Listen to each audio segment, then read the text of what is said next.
Good afternoon, everybody. Welcome to Mondays with Mason. This week, I'm Mason Spesky, your host. I'm going to try to make this one rather quick because it's pretty much an easy topic. It's just me offering my opinion on something, and then I just want to explore a couple trade scenarios. I'll explain that, though. That's the second part of the video, so I'll get into that after the fact. But just a couple quick things. First off, next week's episode, if something interesting during the week comes up that I feel like to do a topic on it, I will do that probably on Monday. It might be Tuesday next week just because Monday is Labor Day, but I'm really going to try to have it up on Monday, especially since I don't have classes on Monday, so that would be nice. And next week, if we don't have a topic next week, or if I can't find something good to talk about by next Monday at this time, then next week's Mondays with Mason will be my 2023 NFL predictions edition. But that video, there will be a video with my 2023 NFL predictions. It might be next week's Mondays with Mason. It might be a separate video. If it is its separate video, it'll probably not be up, though, until Tuesday for that. So just this is going to be a quick video because today's been really busy for me and I have something going on later tonight. So I'm going to try to make this one as quick as possible.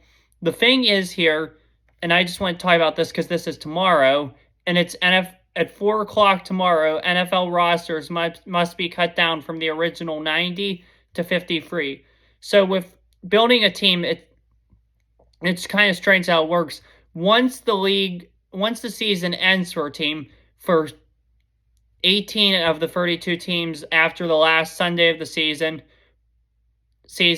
for the other 14, when they get eliminated, or for 13 out of the 14 playoff teams, once they get eliminated, and for the one team, and also, actually it's 12, for the 12 out of 14 playoff teams that don't make the Super Bowl, it happens once their season ends, they get eliminated from the playoffs, and for the two teams that do end up making the Super Bowl, it's right after the Super Bowl.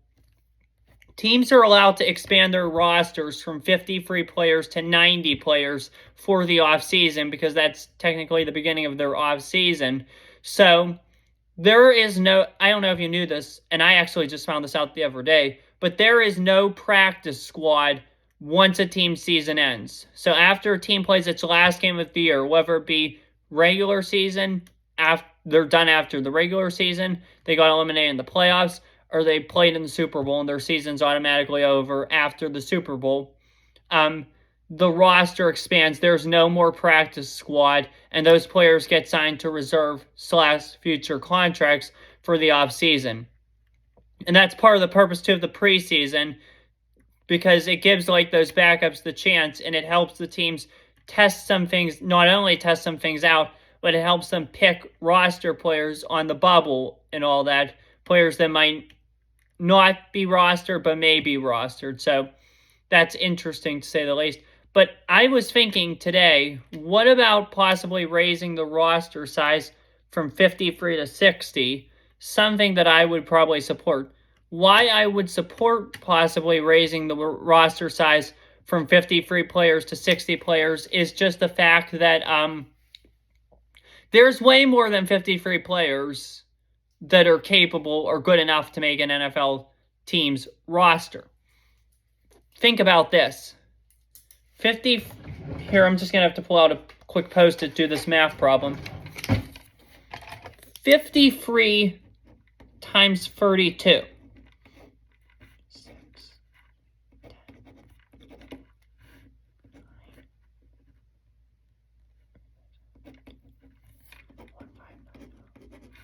Sorry that I'm doing this on camera. It's just I didn't want to use a calculator really because I'm filming on my phone. 1696 is the number we get. So 1,696 players are on an NFL roster every year. And starting tomorrow at 4:01 p.m., there will only be 1,696 players on teams' rosters. Now for the practice squad, which won't get finalized till probably Thursday or Friday. That's 16 players a team. 32 times 16 is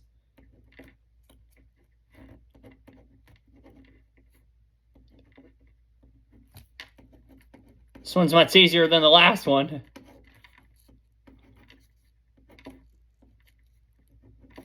$512. So 512 players will be on practice squads. Let's do this. 1,696 plus 512.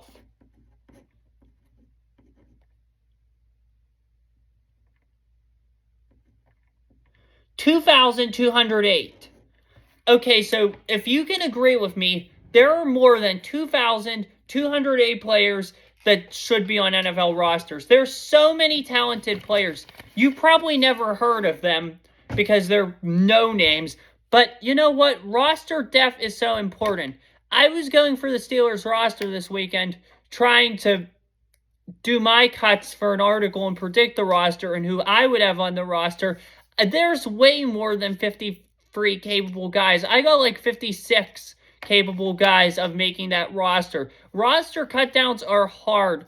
There's way more than 53 players that should be on each team's roster. So my theory is if you have 60 players on a roster, let's do this. 60 times 32. 60 players for each of the league's 32 teams.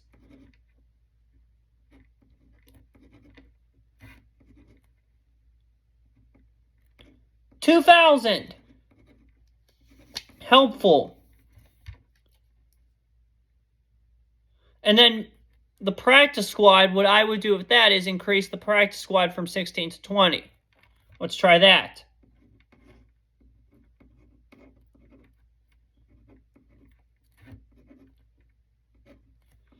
640. So this scenario would have 2,640 players on either an NFL roster or a practice squad. The last one has 2,208 players. So this one here gives 432, correct me if I'm wrong on that, players that are good enough to make an NFL roster the chance to be on an NFL roster. Here's why I support 60. Sorry, my mom's just home. It's all good, though. But here's why I support 400 or a little more than 400 extra players. There's so much extra talent out there right now. I mean, Carson Wentz, he's a quarterback. He'd make a great backup quarterback for any team in this league. He's an unrostered free agent right now. Julio Jones, Kareem Hunt. Look at these names. Melvin Ingram. They may be old and all that, but they would make good backups, to say the least. Teams are restricted with their budgets, and giving people like this a low contract budget and possibly even raising the salary cap by an additional 25 to 35 million to amount for this raise in rosters and people on the salary cap, it would really be helpful. So I think it would be a positive thing, to say the least, if they would raise the rosters from 53 to 60 in the practice squad, from 16 to 20. All good. So that's that with that. I just think that would be a good idea, and I'll get more into depth on it some other day, but that's just my basic opinion on that for this. Now on to some Jonathan Taylor trade scenarios, because we are now less than 24 hours from that deadline set in Indianapolis. I'm getting ready to check my watch here. It's about 5:30 p.m., so 24 deduct an hour and a half. That's 22 and a half hours till that deadline is approaching in Indianapolis, which is, consistent. That's the word I'm thinking of. Consistent with the league's 4 p.m. roster cut deadline. So there are supposedly 4 teams looking for Jonathan Taylor or engaging with the Colts about him. Dolphins, Eagles, Bears, Broncos. In the next couple minutes here, I'm going to discuss what I think would be a good trade scenario for each of the 4 teams involved and whether the trade would make sense or not first. First, we'll start with Miami. I don't think this trade would make any sense, to be honest with you. This is like a running back factory down here. You know why it's like a running back factory? Because they haven't got the chance to develop anybody to be a star running back yet. Let's go back to 2021. Brian Flores was still the head coach of this Dolphins team. Myles Gaskin, he was their starting running back. So, there. 2022. Mike McDaniel takes over for, what's it called, Flores, and the team signs Raheem Mostert, who he had in San Francisco when he was their offensive coordinator and run game guy out there. So Raheem Mostert becomes RB1 at this point. The Dolphins later in the year trade for Jeff Wilson Jr. at the trade deadline. He had a good year at San Francisco as the backup to Elijah Mitchell while Mitchell was hurt. Then the team later acquired Christian McCaffrey, so they had one too many backs because Mitchell was coming back from injury. So Wilson Jr. goes to Miami for a late round pick. I don't know what's picked, but it was a late round pick. Then 2023 rolls around. The team drafts my favorite running back, and hot take, sorry by Jan Robinson fans, hot take here, for the number one running back in the class, and that's Devon Akane. Don't get me wrong, I'm a big believer in Bijan Robinson, and I think he's going to have a great year. But I'm not trying to spoil too much of my future plans for the weekend. But I have a fantasy draft this weekend. That's why I said that. So I didn't want to say too much about it in case anyone in my league's out there watching. But yeah, I think he's going to have a good year by Bijan Robinson. The reason I like Devon Akane, and I would have drafted Akane over Bijan Robinson, is because I liked his speed. He's quick, he's aggressive, and he plays the back perfectly. He's my definition of what I think a running back should be. That's why I liked him. I think he should be the starting running back in Miami if he is healthy. Now, if he is not healthy, I think you ride out what you have in Mostert and Wilson Jr. But if I were Miami, anyway, back to Jonathan Taylor. If I were Miami, I would not try to trade for Jonathan Taylor. Now, if Miami did want to trade for Jonathan Taylor, the Trey Lance trade, obviously, they won that trade big time, getting Waddle, Hill, Chubb. So Chris Greer, their GM, obviously knows what he's doing. But if I were to trade for Taylor at this point, what I would offer the Colts is a 2024 first, Jeff Wilson Jr., and possibly a 2025 fourth round pick. That's what I would offer the Colts, and possibly too Cedric Wilson Jr. I heard his name being thrown around out there, so yeah, I would offer that package, and that could possibly get them Jonathan Taylor. I think that would be a fair deal, if you ask me. Now on to Chicago. I think this move would make a lot of sense for them. If they want to be a competitive team, they need players that will be competitive. I think Fields and Taylor in the backfield would be great, and I would definitely make this trade if I were the Bears because they have the draft capital to do it. Here's what I would offer, though. I would offer... Who's the second running back on the Bears? I forget. Khalil Herbert, that's his name. Thank you. Khalil Herbert, the 2024 first-round pick that you got, or I would offer your own, or no, I would offer Carolina's 2024 first-round pick, which you got in the Bryce Young trade, and I would offer a 2025 third-round pick. So if I were Ryan Poles, in exchange for Taylor, I would offer, again, Khalil Herbert, if that's what his name is, the backup running back there, Carolina's 2024 first-round pick, and a 2025 third. I think that's a fair deal for Taylor, and I think that would probably make the most sense and be the best-case scenario for Indianapolis and Chicago. Denver, I don't see a need for this trade. I don't think this trade's going to happen. They have Javonte, Samaje Perine. I think they're content as is. But if Denver really wanted to make this trade, I would trade if I were them. Possibly Albert Okukumbaum or whatever, however you pronounce that name. Alberto is what I call him. Because he had a good week this week and he might not make their roster, but the Colts could probably use some help there. I would have him. It would be a nice target for Anthony Richardson to have Alberto. So I would offer Albert O.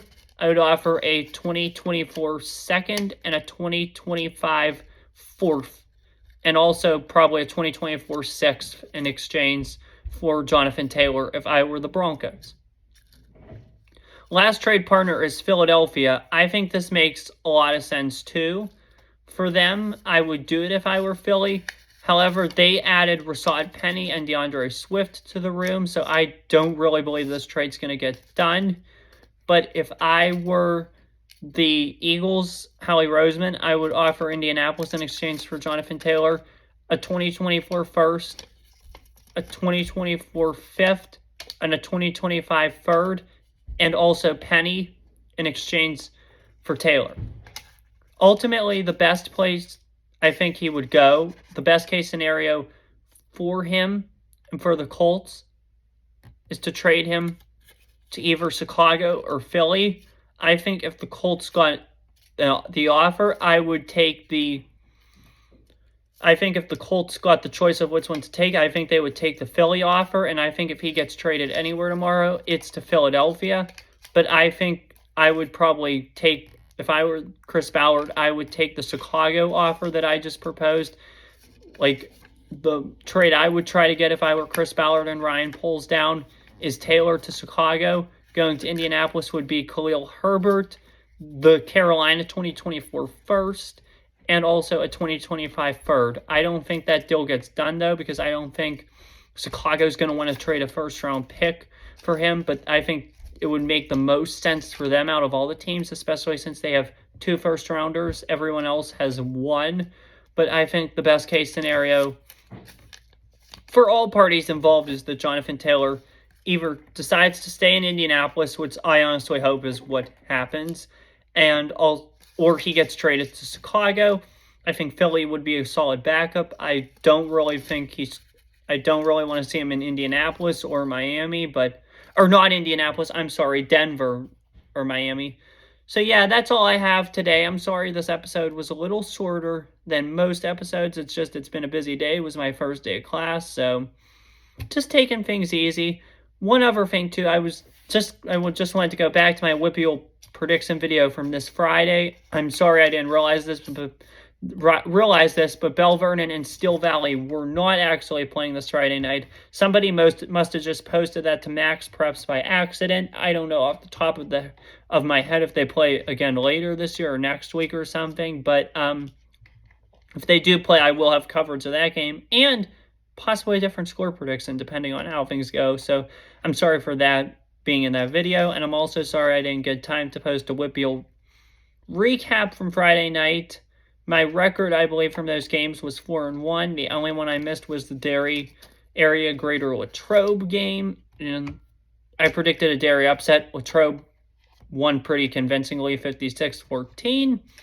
The other scores from the games I covered Friday night: Hempfield area, my alumni, beat Greensburg-Salem 45-6. Mount Lebanon beat Gateway 28-7. I got those 3 games down. Which 2 am I missing? Let me think. Oh, I honestly am forgetting now the 2 games I'm missing, so I'm sorry about that as well. Other than that, I'm going to call this video a wrap. Again, it's just been really busy for me, but I will have more content in the coming days. Keep an eye out Friday for the... I'm sorry, I'm just thinking now. Keep an eye out Friday for the WPIAL prediction video for this week. And then hopefully Friday night I get time to do a recap of the games I select. Saturday will be my pick game day, pregame and postgame. And then other than that, that's really all I have for this week. We're getting into football season. Football season's almost here. The preseason ended last night. The Texans beat the Saints. Roster cut down days tomorrow. I'm excited to see what happens there. In terms of the Steelers, they already cut a couple players. I was surprised they decided to cut Tanner Muse, and I'm also surprised, but I think it's a good thing that they traded Kevin Dotson away to Los Angeles. I would have probably never drafted him in the first place. I think that was probably one of the worst Steeler drafts ever, the draft of 2020, but I'd say it was during COVID, so I'll give them that, but I'm glad to see a lot of those players are off the roster or have more so reduced roles. I was not a fan of the Claypool pick, I remember. He's in Chicago now. Not a fan of Kevin Dotson's. He's in LA now, so I'm glad to see that. I'm glad to see Omar Khan turning this team around. Other than that, that's all I have for you today. Have a good night, everybody. Have a good week, everybody. I'll see you Friday. Take care. Stay safe. Peace.